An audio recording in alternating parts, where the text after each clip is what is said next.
పరిశుద్ధ నామానికి మహిమ కలుగును గాక. అందరూ బాగున్నారా?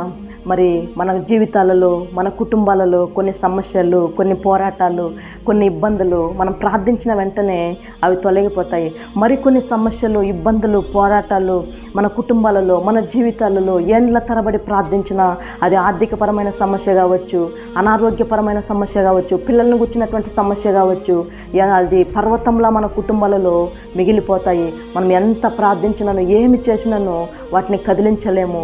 అయితే ఈరోజు పర్వతం లాంటి సమస్యను గురించి ఈరోజు దేవుని యొక్క వాక్యం సెలవిచ్చుచున్నది ఏమిటంటే, జకర్యా గ్రంథము 4వ అధ్యాయము 7వ వాక్యంలో చూసుకున్నట్లయితే, శక్తి చేతనైనను బలము చేతనైనను కాక నా ఆత్మ చేతనే ఇది జరుగునని దేవుని యొక్క వాక్యం సెలవిచ్చుచున్నది. మన బలము వలన, మన శక్తి వలన ఇలాంటి సమస్యలు మనం తొలగించుకోవాలంటే అది మన వలన జరగదు.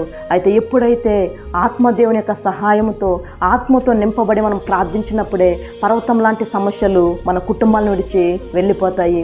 ఎందుకంటే సర్వశక్తిమంతుడైన దేవుని ఆత్మ ముందు అది ఎంత గొప్ప పర్వతమైనా అది చదును అవ్వవలసిందే. సర్వలోక నాదుని యొక్క దేవుని సన్నిధి ముందు ఎంత గొప్ప పర్వతమైనా అది మైనము వలె కరిగిపోవలసిందే. సర్వోన్నతుడైనటువంటి మన దేవుని ముందు ఎంత గొప్ప పర్వతమైనా అది తత్తరిల్లిపోవలసిందే. ఈరోజు మనం ప్రార్థన చేసుకుందాం. మంచి తండ్రి యేసయ్యా, నీకు వందనాలు ప్రభువా. ఎంతమంది ప్రభువా అయ్యా పర్వతం లాంటి సమస్యలతో ప్రభువా పోరాడుచున్నారు నా ప్రభువా.